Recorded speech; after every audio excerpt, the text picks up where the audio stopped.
என்ன கேட்டாங்க, முதல் எதிரி தேர்ந்தெடுத்துட்டீங்களான்னு. தேர்ந்தெடுத்துட்டேங்க, சாதி தான் என் முதல் எதிரி.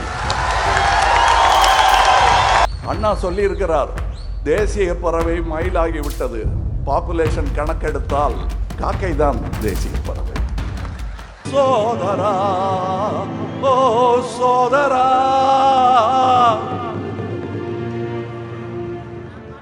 சொல்லடா சோமா, சொல்லடா சோமா.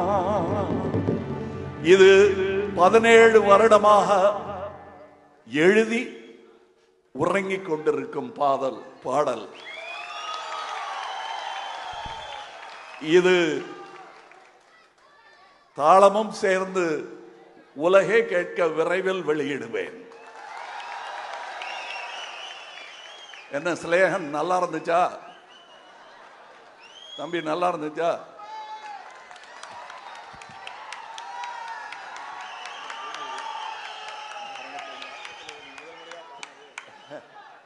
இது முதல் முறையா, இது அனைவருக்குமான பரிசு. இவருக்கு இப்பவே ஆரம்பிச்சிடுறேன், கொஞ்சம் இதை படிக்கணும், அதனால அந்த மேடையும் வேணும். பட் இவருக்கு பக்கத்தில் வச்சுட்டு இதை பெரிய எங்க வச்சா இது வைக்கணும், எனக்கு படிக்கணும். வேற ஒன்றும் இல்லைங்க. இப்போ புறப்படும் போது என்ன பரிசு வாங்கலாம், அவர் அன்போட வந்தாரு. அவர் அன்போட வந்த போது நான் சொன்னதை உங்களுக்கு எல்லாம் சொல்லிட்டாரு. எனக்கு இந்த பொன்னாடையெல்லாம் வேண்டாம், என்னை அரவணைத்துக் கொள்ளுங்கள். நான் அவரை அரவணைச்சு பார்த்தது முதுகுல என்ன இருக்குன்னு பார்க்க இல்லை, அவரை என்ன அப்படி பார்க்கல. அவருக்கு எத்தனை தழும்பு இருக்கு இங்கேங்கிறத பார்த்தேன், நிறைய இருக்கு. எனக்கும் தான். அவருக்கு நான் பரிசு இது கொடுத்தா போதும். புலிக்கு எதுக்கையா பொன்னாடை? மேல பாருங்க, அதை தொட்டு பார்த்து உணர்ந்தாலே போதுமானது. இதை தொட்டு பார்த்துட்டேன். தம்பிக்கு பிறந்த நாள் வாழ்த்துக்கள். இடுப்பில் தூக்கி கொஞ்ச வேண்டிய தாய்மார்கள் அதை கொஞ்சி விட்டார்கள். இந்த நீல குழந்தைக்கு இன்று பிறந்த நாள் வாழ்த்துக்கள். எனக்கு பிடித்தமான ஒரு புறநானூற்று உவமை. ஒரு மூதாட்டியிடம் கேட்கிறார்கள், அம்மா உங்க பிள்ளை எங்க காணோம் அப்படின்னு கேட்கிறாங்க. ஐயா, அவன் எங்க இருக்கான்னு தெரியாது, அவன் இருந்த கொகை இந்த வயறு. புலி தங்குமா கொகை இல்லையே, போருக்கு போயிடுச்சு. முன்னாளியில இருப்பான், கண்டிப்பா இருப்பான், திரும்பி வருவான் நம்பிக்கிட்டு தான் இந்த கொகை காத்துக்கிட்டு இருக்கு அப்படின்னு தாய் சொன்னாலாம். புலி சேர்ந்து போகிய கல், அவளை போல ஈன்ற வயிறோ இதுவே அப்படின்னு சொல்றான். அப்படி வந்தவர் இவர். அதனால்தான் சொன்னேன், இவருக்கு எதுக்கு பொன்னாடை? அந்த தோலை தொட்டு பார்த்தாலே தெரியுது, அதுதான் பொன்னாடை. அவர் அதை போர்த்தி கொண்டு விட்டார், நீங்கள் போர்த்தி விட்டீர்கள். நீங்கள் அனைவருமே அதை போர்த்தி இருக்கிறீர்கள், மறந்து விட வேண்டாம். நாம் அனைவருமே அதை போற்றி இருக்கிறோம், கவலைப்பட வேண்டாம். அவருடைய இந்த 40 ஆண்டு அரசியல் வாழ்வு சாதாரணமானது. அதைத்தான் சொன்னேன், நான் தழும்பு தொட்டு பார்த்தேன். யார் என்ன வண்ணங்கிறதெல்லாம் முக்கியமே கிடையாதுங்க. பெரும்பான்மையை மதிக்க வேண்டும் என்ற எண்ணம் இல்லாதவர்களை சாட வேண்டியது நம் கடமை. அண்ணா சொல்லி இருக்கிறார், தேசிய பறவை மயிலாகி விட்டது, பாப்புலேஷன் கணக்கெடுத்தால் காக்கை தான் தேசிய பறவை. இதுதான் கலர், இதுதான் கலர். இதுல கூட பல வண்ணங்கள் சேர்த்துக்குங்க, ஆனா எல்லா கலரும் இதுக்குள்ள இருக்கு. யாராவது சயின்டிஸ்ட் கிட்ட கேட்டு பாருங்க, சொல்லுவாங்க. இவர் ஃபாரன்சிக் எக்ஸ்பர்ட், அவர் சொல்லுவார். அதாவது கலைஞர் மூதறிஞர் அவர்கள் இவரை ஜெனரல் அப்படின்னு கூப்பிட்டாரு. எந்த விதமான ஜெனரல்? அவர் அம்பேத்கர் எனும் படையின் general. Caste is not a division of labor, it is a division of laborers. நீ அதான் நானும் அதான், ஏன்டா சும்மா போராடிட்டு என்று சொல்ற வார்த்தை அது. ஆங்கிலத்தில் சொன்னதுனால காரணம் தெரியவில்லை. சாதி பிரிவினைகள் தான் இந்தியாவின் பலவீனம். சாதிய தடைகள் நீக்கப்பட்ட பின்புதான், பட்டால் இல்ல, அதற்கு பிறகுதான் நாம் ஒரே தேசமாக ஒரே மக்களாக இணைய முடியும். கற்பி, ஒன்று சேர், புரட்சி செய். காப்பிரைட் கிடையாது, யார் வேணா சொல்லுங்க, ஆனா அந்த பேர் ஞாபகம் வந்துகிட்டே இருக்கும். ஒடுக்கப்பட்ட மக்களை அரசியல் மயப்படுத்துவது என்பது எளிதான காரியமே அல்ல. அப்படி அரசியல் மயப்படுத்துவர்கள் எல்லாருமே ஆச்சரியத்துக்குரியவர்கள், அற்புதமான மனிதர்கள். அடிக்கடி வரமாட்டார்கள், பயன்படுத்திக் கொள்ளுங்கள். ரொம்ப ஈஸி. இதே பறை இந்த பாடல் இல்லாமல் போர்க்குரலாக ஒலித்தால் இங்கிருந்து வெளியே போகும்போதே ரத்தம் சிந்த வைக்க முடியும். ஆனால் அவர் எப்பவுமே நான் பார்த்திருக்கேன், இதோ வாய்ப்பு, அரசியலில் உங்கள் கதையை சொல்லணும், எங்களை வாங்க, இது ஆதாயம், இது அரசியல், இது அரசியல், இது ஆதாயம், எது வேணும்னு கேட்டா அவர் அரசியலை தான் தேர்ந்தெடுக்கிறார். இதுல உங்களுக்கு நிறைய கஷ்டம், அடி விழும். இது சௌகரியம், பணம் கூட கொடுப்போம், கல்யாணம் பண்ணி வைப்போம், சந்தோஷமா இருக்கலாம் அப்படின்னா இதைத்தான் எடுக்கிறாரு. அதனால் நான் வியக்கிறேன். ஏன் இப்படி சகோதரன் திடீர்னு ஒருத்தர் ஏதோ அரசியல் ஓட்டு இல்லையா? இது 2000 வருஷமா நடந்துட்டு இருக்கு. இதுல என்ன ஓட்டு? தமிழர்கள் ஓட்டு போட ஆரம்பிச்சது ராஜராஜ காலத்துல தானே. குடவோலையை கொண்டு வந்தது யார்? அப்பதான் லேட்டா ஆரம்பிச்சிருக்கோம். அதனால கொஞ்சம் லேட்டா வந்து பிடிச்சு உழுக்கிறதுக்கு டைம் ஆகும். அதாவது இந்த கல்யாணம் பண்ணி வைக்கிறோம்னு சொன்னதுக்கு வேண்டாம்னு சொன்னதுக்கு ஒரு உதாரணம் சொல்றேன். திராவிட மணி தானே அவர் பேரு, திராவிட மணி, அந்த தொண்டர் கொடுத்த 10 பவுன் சங்கிலி, அதை இவங்க அம்மா என்ன பண்ணிருக்காங்க, பா நம்ம பிள்ளை இப்படியா அலைஞ்சிட்டு இருக்கா, அதை வீட்டில் வச்சுட்டு வரப்போற பொண்ணுக்கு ஏதாவது நகை பண்ணி போடலாம் அப்படின்னா தான் அதை போய் அம்மா இது கட்சிக்காரன் கொடுத்தது, கட்சிக்கு தான் பொண்ணு கொடுத்துருங்கன்னு அதை வாங்கி கட்சியில் போட்டாலே. அப்பவும் இதுவான்னு கேட்டா அது வேணாம், அதை தூக்கி இதுல போட்டுன்னு போடுறாரு. இது அங்கீகாரமா இதை ஒரு கட்சியா வளர்க்கறதுங்கிறது எவ்வளவு கஷ்டங்கிறது ஆரம்பித்த எனக்கும் தெரியும். அப்போ அது வருஷத்துக்கு முன்னாடி செஞ்சார். அங்கீகாரம் பெறுவதே கஷ்டங்க. இவெல்லாம் ஒரு ஆளாங்கிறது எத்தனை வருஷமா கேட்டுக்கிட்டு இருக்கோம் நாம. அது பதவி ஆசையில் வரும் கோபமே தவிர அதுக்கும் சாதிக்கும் கூட சம்மந்தம் கிடையாது. ஆனா ஒண்ணு என்ன கேட்டாங்க, அரசியல்னா ஒரு எதிரியை முடிவு பண்ணிக்கலன்னா அது அவங்க சொல்றது தற்கால சம்பாத்திய அரசியல் பத்தி சொல்றாங்க. எனக்கு அரசியல் கடமை, என் தொழில் சினிமா, கோடி கோடியா சம்பாதிப்பேன், அப்புறம் இதெல்லாம் என்ன பண்ண போறேன்னு யோசிச்சா இவங்க சுவிஸ் பேங்க்ல வச்சிருக்காங்களே சுவிட்சர்லாந்துல, அந்த பணம்லாம் இவங்க வியாதியஸ்தர்களா படுத்து கிடக்கும்போது திரும்பி வந்துதான் பார்த்தா வரவே இல்லை. அது அவங்க நம்புற சொர்க்கம். இந்த சொர்க்கங்கிற மாயை நம்ம ஒரு 4 சதுர அடி நிலம் வாங்கணும்னா புரோக்கர்கிட்ட கேட்பேன், எங்கப்பா இருக்கு, இது இங்க இருக்கு, ரூட் இருக்கா, ட்ரெயின் இருக்கா பக்கத்துல, சாக்கடை வழியா பக்கத்துல, போய் மிதிச்சு பார்ப்போம். யாருமே பார்க்கல. பார்த்துட்டு ஒரு புரோக்கர் கூட சொல்லலை நம்ம கிட்ட. இருக்கிறதா நம்பிட்டு இருக்கிற ஒரு இடத்துக்கு அட்வான்ஸ் கொடுக்குறோம். இதுக்கு இல்ல போடணும், இந்த சங்கிலி கொடுத்தார அதுதான் சொர்க்கத்துக்கான அட்வான்ஸ். என் படத்துல வரும், இந்த பாட்டெல்லாம் வரும். இதை உணர்ந்து தான் நான் வந்திருக்கேனே தவிர ஏதோ தப்பி அரசியல்ல எங்க போகணும், தடுமாற்றமா இருக்க, பிடிக்க ஒரு தோல் வேணும், ஏன் சாதியை சொல்லி என்ன கிண்டல் பண்ணுவாங்க. அதனால என்ன கேட்டாங்க, முதல் எதிரி தேர்ந்தெடுத்துட்டீங்களான்னு. தேர்ந்தெடுத்துட்டேங்க, சாதி தான் என் முதல் எதிரி.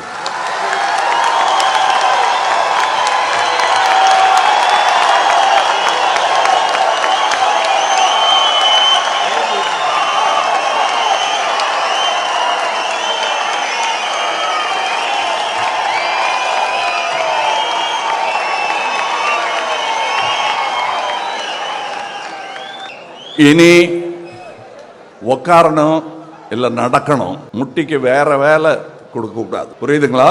அது தரையில படுறதுக்காக வச்ச இடம் இல்ல, இதுதான் உள்ளங்கால் தான் தரையில படுறதுக்காக வச்ச இடம். கட்ட விரல் ரொம்ப முக்கியங்க.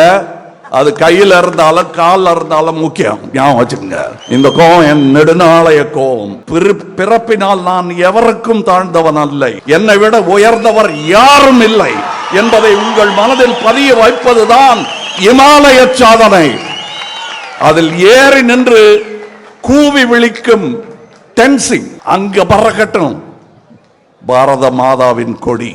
ஒரு சமுதாயத்தின் முன்னேற்றத்தை, பெண்களின் முன்னேற்றத்தை வைத்துத்தான் அளவிட முடியும். அம்பேத்கர் சொல்லி இருக்கிறாரு. நாங்க என்ன சொன்னோம், மக்கள் நீதி மையத்தில் பெண்களுக்கு ஒரு உரிமை தொகை கொடுக்கணுங்க அப்படின்னு அது நாங்க சொன்னோம், செய்யல, சொன்னோம். ஐடியா எங்க இருந்து தான் வந்தது. ஆனா அதை செயல்படுத்தினார்கள். செயல்படுத்தினால் என் சகோதரன், அவ்வளவுதான். நான் வேற பார்க்கல, எனக்கு கட்சியும் கிடையாதுங்கிறேன். நான் எல்லா கட்சியும் என் கட்சின்னு நினைச்சிட்டா அதுதான் இந்தியா. நான் போய் அமர்ந்திருக்கும் சபை, அவங்க ராஜ்யசபை, ராஜ்யசபா பேர் என்ன தெரியுமா? அது பேரே அப்பர் ஹவுஸ். அது இங்கிலீஷ்ல சொன்னா ஹவுஸ் ஆஃப் எல்டர்ஸ், மூத்தோர் வட்டம். அது காயினுக்கு ரெண்டு பக்கம், ஒரு பக்கம் அவர், இது ஒரு பக்கம் நீங்க. புரியுதுங்கிறாங்க. ஐயோ, எந்த காயின் பார்க்குற? செலவார காயினா? திடீர்னு ஒரு நாளைக்கு இது செல்லாதுன்ட்டா எல்லாரும் கியூல நிக்கிறீங்கல்ல, அந்த காயின் இல்லை இது. இந்த காயின் வட்டமா தான் இருக்கும். ஒரு பக்கம் திரும்பி பார்த்தா ராஜ்யசபை தெரியும், இன்னொரு பக்கம் திரும்பி பார்த்தா லோக்சபை. இதெல்லாம் சுண்டி பார்த்தா எப்படி போட்டாலும் தலை தான் விழும். இந்த தலை விழும், இல்ல இந்த தலை விழும். புரியுதா? உங்களுக்கு புரியணும். நான் புரியுதான்னு கேட்கறது வெளியே இருக்கிறவங்கள. அவங்களுக்கு புரியும். அவங்களுக்கு புரிஞ்சா பயம், உங்களுக்கு புரிஞ்சா நம்பிக்கை.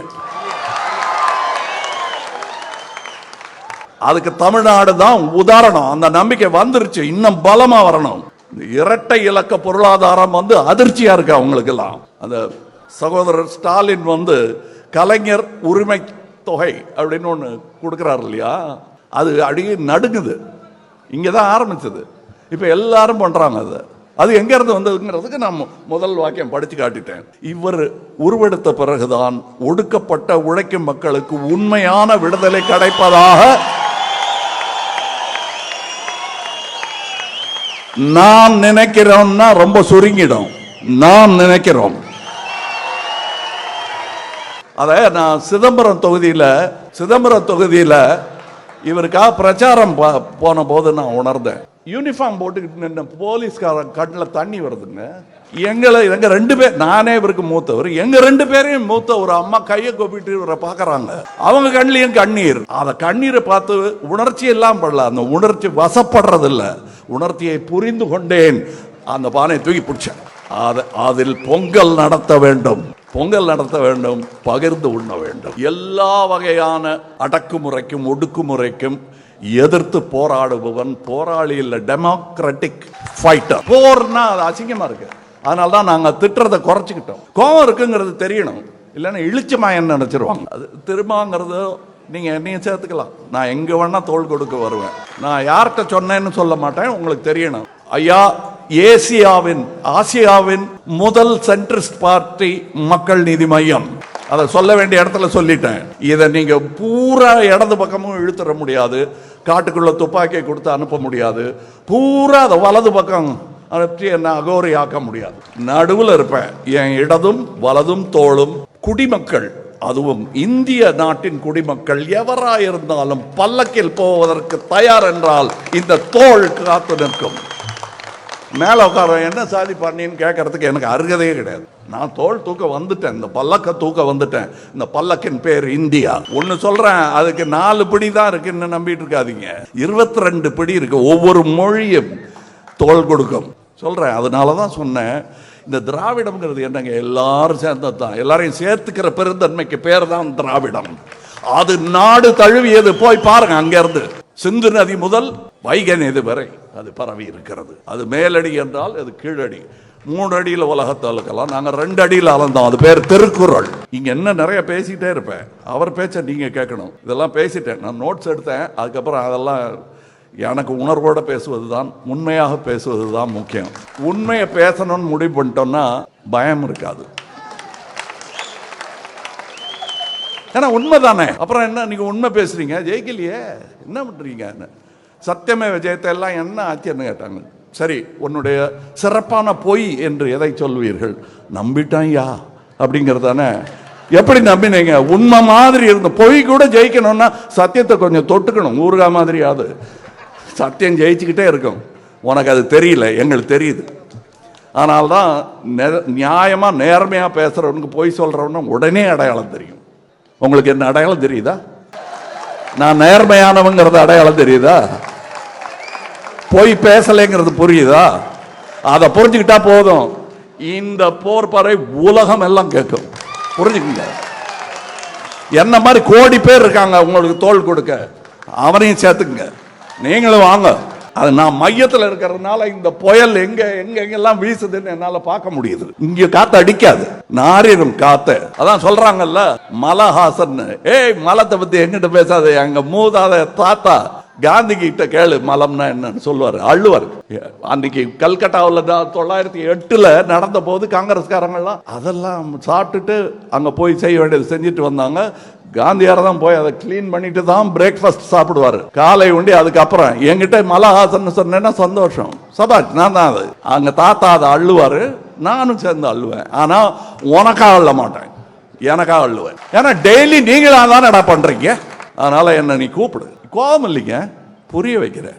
நான் என் பிள்ளைகளே அடிச்சது கிடையாது, கேட்டு பாருங்க, சொல்லுவாங்க. சண்டை போடலாம், கத்தலாம், ஆனா அடிக்கக்கூடாது. அது புரிஞ்ச இன்னொரு சகோதரர் இவருக்கு பிறந்த நாள் சொல்லுவது கடமையா இருந்தது. இன்னொரு பெரிய விழா, நான் கனவு கண்டுகிட்டு இருந்த விழா, அதுக்கு போகணும்னு நினைச்சிட்டு இருந்தேன். சேலத்தில் நடக்குது. ஆனா இதை இப்ப செஞ்சிடணும், இப்ப இது தேவை.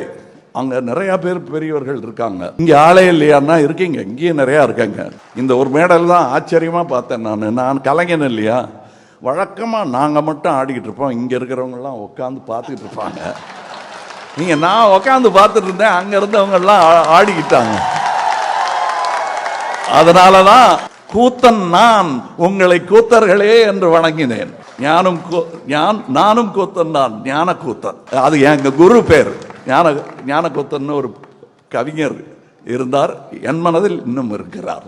அந்த ஞான கூத்தன் குரலாக கேட்டுக்கொள்ளுங்கள். வெல்க வாழிய செந்தமிழ், வாழ்க நற்றமிழர், வாழிய இந்திய மணித்திருநாடு. வணக்கம்.